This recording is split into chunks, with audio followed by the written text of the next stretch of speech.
Hey, it's me, Mr. Mac. How are you? We're going to do a read aloud today, actually a sing-aloud, actually a rap-aloud, and we're going to talk about something we talk about a lot in the library. It's the mistakes that adults make. We make a lot of mistakes. The world is not a perfect place, far from it. But we talk about these mistakes so we can learn from them. We talk about them because you're kids and you're going to be grown-ups one day and you're going to rule the world. And you're going to learn from our mistakes and you're going to make the world a better place. That's the plan. And that's what we learn about these things. And so we're going to do that today.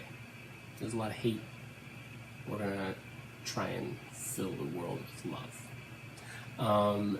And it's hard to make change. Not everything that is faced can be changed, but nothing can be changed until it's faced. You have to face it in order to make change happen. That's not from me. That's from James Baldwin. He's a much smarter person than me and a famous author. But that's the song. We're going to do some, that's the quote. We're going to do some Sneetches by Dr. Seuss. We're going to do Missy Elliott. Listen to this. Look at that beat. It's beautiful. We're going to mash this up. Make it sound really good. I hope. Here we go. Sneetches. This guy. This is Mr. Mac. He's going to do the picks. I'm going to rap. Do my best. On this beat, how could you go wrong, right? Spread some love. Here we go. Now the star belly Sneetches had bellies with stars. The plain belly Sneetches had none upon those. Those stars weren't so big, they were really so small. You might think such a thing wouldn't matter at all. But because they had stars, all the star belly Sneetches would brag. We're the best kind of Sneetch on the beaches with their snoots in the air. They would sniff and they'd snore. We'll have nothing to do with the plain belly sort. And whenever they met someone they were out walking, they'd hike right on past them without even going. And star belly children went out to play ball. Could a plain belly get in the game? Not at all. You could only play if your bellies had stars, and the plain belly children had none upon them. When the star belly Sneetches had frankfurter roasts, or picnics, or parties, or marshmallow toast, they never invited the plain belly Sneetches. They left them out cold in the dark of the beaches. They kept them away, never let them come near, and that's how they treated them year after year. Then one day it seems, while the plain belly Sneetches were moping and doping along on the beaches, just sitting there wishing their bellies had stars, a stranger zipped in the strangest of cars. My friends, he announced in a voice clear and keen, my name is Sylvester McMonkey McBean. I've heard of your troubles and I've heard you're unhappy, but I can fix that. I'm the fix-it-up chappie. I've come here to help you. I have what you need, and my prices are low, and I work at great speed, and my work is 100% guaranteed.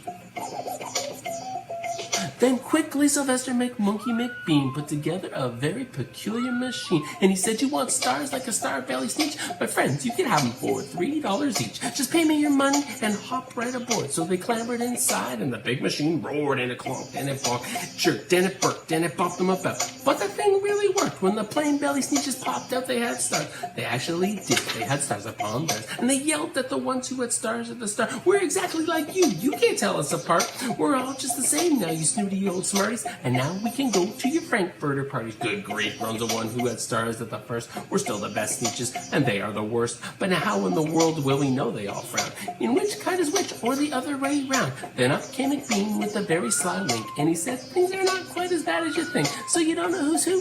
That's perfectly true. But come with me, friends, do you know what I'll do? I'll make you again the best Sneetches on beaches, and all it will cost you is $10 each. Belly stars on our longer style, said McBean. What you need is a trip through my star-off machine. This wondrous contraption will take off your stars, so you won't look like Sneetches and have them on theirs. And that handy machine, working very precisely, removed all the stars from their stomachs quite nicely. Then with snoots in the air, they paraded about, and they opened their beaks, and they let out a shout. We know who is who, there isn't a doubt. The best kind of Sneetches are Sneetches without. Then, of course, those stars all got frightfully mad. To be wearing a star now was frightfully bad. Then, of course, old Sylvester McMonkey McBean invited them into his star-off machine. Then, of course, from then on, you can probably guess, things got into a horrible mess. Here we go. All the rest of the day on those wild screaming beaches, the fix-it-up chappie kept fixing up Sneetches. Off again, on again, in again, out again. Through the machines they raced round and about, changing their stars every minute or two. They kept paying money, they kept running through until neither the plane nor the star bellies knew whether this one or that one, or that one was this one, or which one was that one, or what one was who. Then when every last cent of their money was spent, the fix-it-up chappie packed up and he went, and he laughed as he drove in his car at the beach. They never will learn, no, you can't teach a Sneetch. But McBean was quite wrong. I'm quite happy to say that the Sneetches got really quite smart on that day.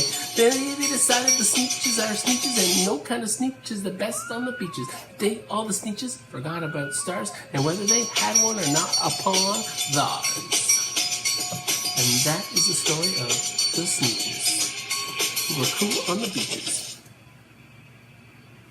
And that's the end of our story today. That's the end of Missy Elliott. I just wanted to leave you with that. Again, we talked about love, talked about spreading love, and one more quote from very great Martin Luther King. Darkness cannot drive out darkness. Only light can do that. Hate cannot drive out hate. Only love can do that. Love each other. I love you. See you again soon.